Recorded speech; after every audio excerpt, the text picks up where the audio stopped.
Азыр биз ЭТТндеги товарларды текшеребиз. ЭТТнде кандай иштейт экенибизди көрөбүз. Ал үчүн рутоки менен киргендер рутоки менен кирет. Рутокини жоктор эси менен же логин пароль менен кирсе да болот.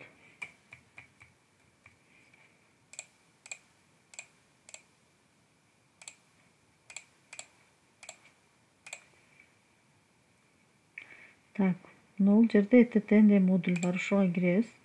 Мынул ЭТТнге тиешелүү бүт вкладкалар. Справочниктен бизге керектүү информацияны алсак болот. Бул жерде эгерде биз товарларыбызды чет өлкөгө чыгара турган болсок, мына клиенттен резидент деген жерге толтуруп алышыбыз керек. Эгерде биз бир какой-то товардын кодун таппай жаткан болсок, ушул жерге кирип, товардын коддорун, единица измерениянын коддорун бүт көрүп алсак болот. Биринчи входящийден көрсөк, бул жерде биз өзүбүздүн товарларды колдо киргизе турган жер. Мына болсо приобретение, реализация, бизге башка бир ишканадан же башка бир ИПдан жазылган ЭТТндер. То есть бул жерге даяр түшөт ЭТТн. Муну ачсак, бизге башка бирөө жазган болсо мындай болуп келет. Биз бул жерде статусун подтверждать этсек, принят болот. Ага чейин отправлен деген статус менен келип турат. Бул мына жерде. На приходование деген жерде бул жерде өзүбүздүн товарларды өзүбүз киргизип чыгабыз колдо. Мына перемещение деген бул бир складтан биздин эле бир ишкананын ичинде 2-3 склад болсо, 2-3 филиалыбыз болсо, ошол бир складтан экинчи складка жүргүзүлгөн оборот. То есть бир ишкананын өзүбүздүн ишкананын ичинде.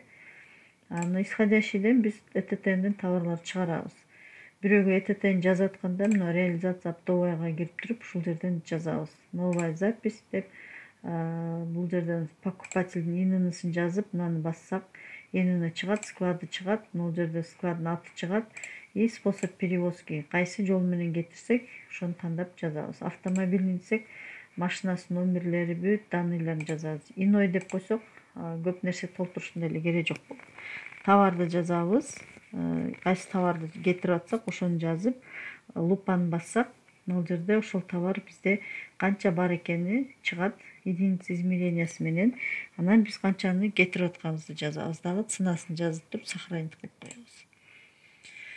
Бул болсо чет өлкөгө чыгарып атканда, реализация чет өлкөгө, мисалы Өзбекстан, Россия, Казакстан, башка кайсы мамлекетке кетпесин, ушул жерден чыгарабыз.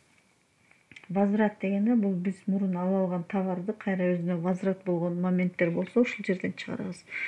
Перемещение бул, мисалы биз бул складдагы товарды башка складка жиберип жатканда ушул жерден тандайбыз. И списание деген жерде биз складыбыздагы товарларды какой-то бир себеп менен списывать этип атканда же ККМ менен сатылып кеткенден кийин жазабыз ушул жерге, же болбосо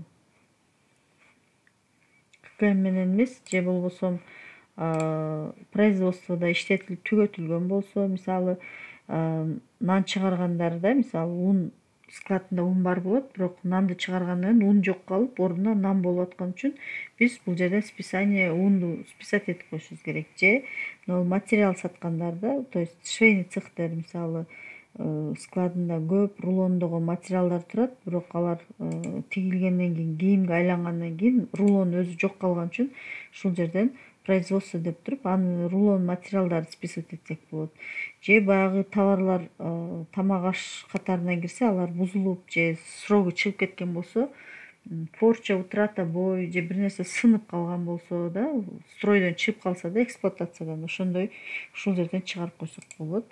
Товардын атын тандап, количествосын жазып, баасын жазып и списать этип койсок болот. Основной ушул жерден иштейбиз.